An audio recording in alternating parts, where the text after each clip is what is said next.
Oh, oh, oh, Crystal Ball's so stupid. Oh, she's so stupid.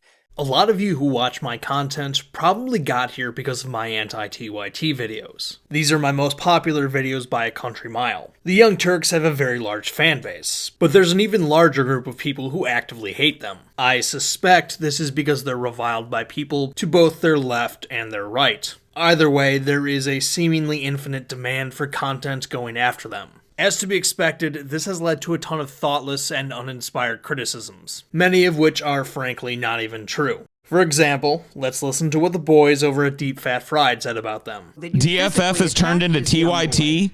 Hey, hold on, pause that. DFF has turned into TYT was just said in our chat. Can I address this, pleb, real quick? Yeah. If so, can I fly on private airlines like the Fat Brown Buffalo does?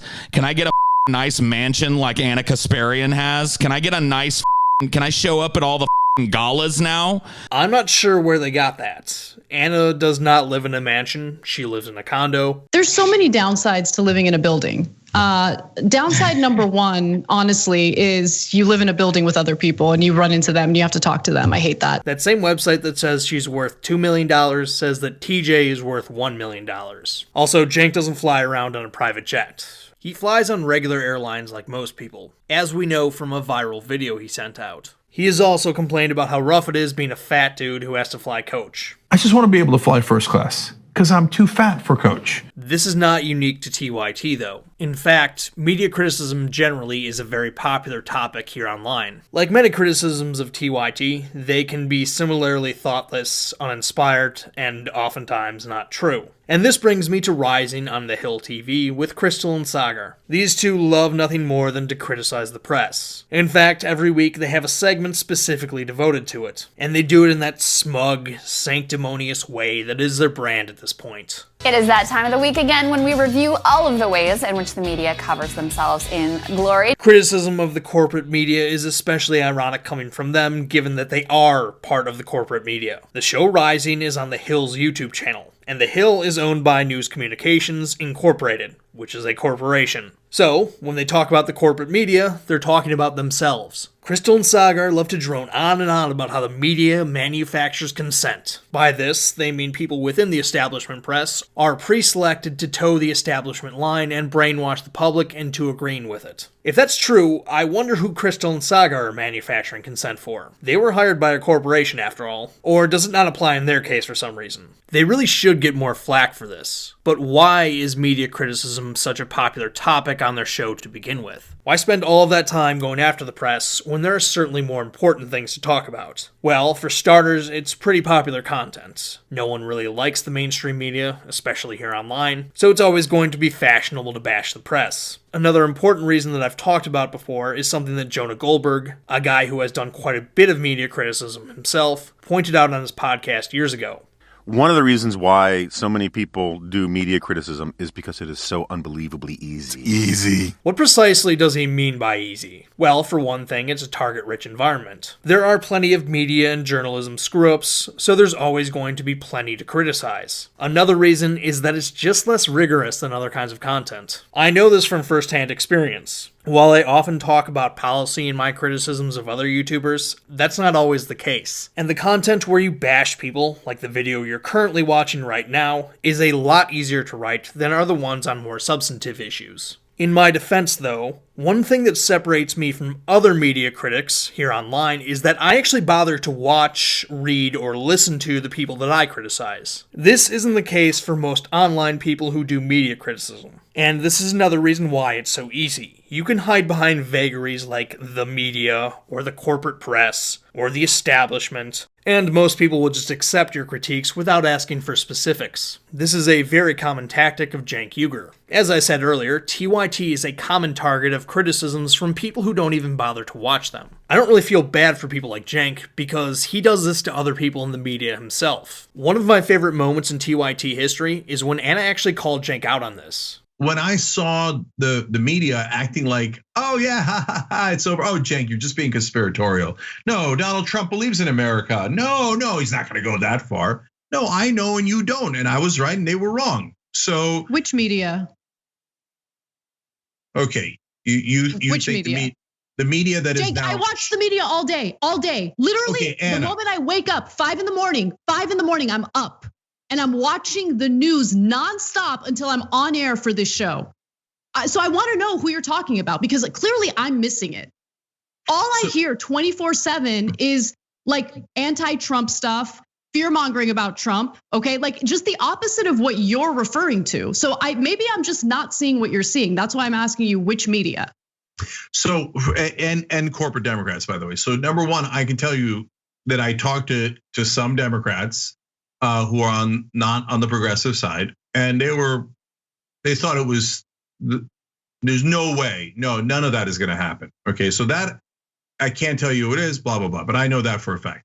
This is fantastic. Jank cannot answer the tough questions like, who said that? He completely folds after the slightest pushback because he can't provide specific examples of what he's talking about because he's just making it up. Anna is 100% right here. The media, especially cable news, has been extremely critical of former President Trump, which is fine because he deserves most of it. Jank doesn't know this because he doesn't actually watch it. He just constantly goes after straw men, and he's used to getting away with it. He honestly seems annoyed that Anna is even questioning him. By the way, funny story about this clip. I found it when I was watching TYT, then posted it on Twitter because I thought it was funny. The YouTuber Undoomed then posted it on his own Twitter with absolutely no acknowledgement of yours truly, and his tweet blew up. Yeah, I was real salty about it at the time. He could have at least tagged me in it or something. Weirdly enough, it actually ended up making its way into a Mark Dice video. Anyways, I get that at times we all resort to generalities out of necessity. I at least try to provide evidence though. That's why there are so many clips in my videos. I want to provide a citation that someone actually holds the position that I'm attributing to them. For the most part, online people who engage in media criticism don't even bother to do that, and they usually just get away with it. The clip we just watched of Anna calling Jank out is literally one of 2 times I've seen this happen. Usually most people just let that stuff slide. A more sophisticated, but still lacking, form of media criticism is when the critic holds an individual up as a microcosm of the institution as a whole. This is what Krystal and Kyle Kulinski, co-hosts of the new Krystal, Kyle and Friends podcast, did with Joe Scarborough, who they disparaged as the quintessential resistance liberal. A clip of Scarborough praising the New Deal was making the rounds on Twitter. There are people like me that would make the argument, if we don't push forward these economic reforms, it is American capitalism itself that is endangered. Because I grew up in a white suburban neighborhood in Atlanta, Georgia. My mom and dad, they struggled through the Great Depression, but hey, they had middle-class jobs. And they could afford to send us to college. And they were bought into the American dream. If it keeps getting worse, there are going to be fewer and fewer Americans buying into the American dream. So don't we have to do this to save American capitalism from itself? That's certainly my belief. And this tag that moderate Democrats like Barack Obama and Joe Biden have gotten as socialist, this socialist crap that Republicans and the right just at every instance, any program that the Democrats propose is socialism is ridiculous. The most successful capitalist free market economies on earth, some of them are the Nordic countries, Finland, Norway, Denmark, Sweden, that are absolutely capitalist and also have these really robust social welfare systems, social democracies that, as they understand, allow their free market capitalism to prosper, allow them to have more billionaires, sorry, Anand, per capita than the United States does. So yeah, if like FDR in the 30s, right? He was saving American capitalism, this rich guy, and welcomed the hatred of his fellow rich people who called him a socialist at the time. Here is how Krystal reacted to it during her radar. So let's start with the obvious here. Very convenient that now that the left has been whipped and neutralized, Joe Scarborough feels free to talk about how, hey, wouldn't it be great if we had some social democracy a la FDR? Too bad no one's around who could argue for that. Like, oh, hey, I don't know, maybe an entire nationwide movement of people fighting for a chance at universal healthcare, jobs, and a decent wage. But I do feel like the timing of the shift is pretty interesting and potentially telling. So let's zoom out for a moment, shall we, from Trump and Stop the Steal, and even from BLM and the George Floyd protests. If you're an elite surveying the landscape of America, you gotta be more than a little bit uncomfortable. Sure, stock market now only seems to go in one direction, and you've benefited handsomely in money and power consolidation in the coronavirus crisis. But the natives sure do seem restless. We've had months of nationwide protests, including violent riots, with the latest one centered on the seat of government power. Pitchforks are everywhere. Every metric you could possibly use to judge the health of the nation is redlining. So to get back to Joe and FDR and social democracy, if elites are afraid that we may be at the precipice of a more dramatic unraveling, one that does not guarantee them and their kids of their social status, suddenly things like universal health care, a living wage, and say $2,000 checks, that doesn't seem like such a bad option. Now that, I think, is the real reason we've seen such a noticeable economic shift left over the past year. So Scarborough was only doing this now because the left has no chance of attaining political power with Biden as president. Also, he's only paying lip service to social democratic reforms now because he's genuinely afraid that his position as an elite may be in jeopardy if the masses aren't thrown any bones whatsoever. Are these the reasons why Joe Scarborough shifted his politics all of a sudden? No, they are not. And I know this for a fact because, you see, there was no shift in Scarborough's politics. At least as long as he's had his own show. As long as he's been on TV, Scarborough has praised the New Deal in exactly this way. Here he was during the 2020 Democratic primary, in the middle of that massive grassroots movement that Krystal cited earlier. The brilliance of FDR is he could work with Yankees from New England, and he could work with segregationists and racists from the South. And you know what happened when FDR did that? He passed Social Security. He passed the New Deal. He saved this country, and he saved poor people like my parents. It's not like this was some offhand comment by her either. This was during her Radar, which is a scripted segment. She actually took the time to write this nonsense out. On his own show, Kyle played a clip of Scarborough talking about healthcare. It's interesting you talk about universal healthcare. What I always explain to my conservative friends who are so offended by that concept and say it's radical socialism, but we already have a guarantee in the United States of America for universal health care. If you walk into an emergency room, they have to take you. And then guess what happens when you walk into that emergency room? I'll go to Senator Kerry because he knows it.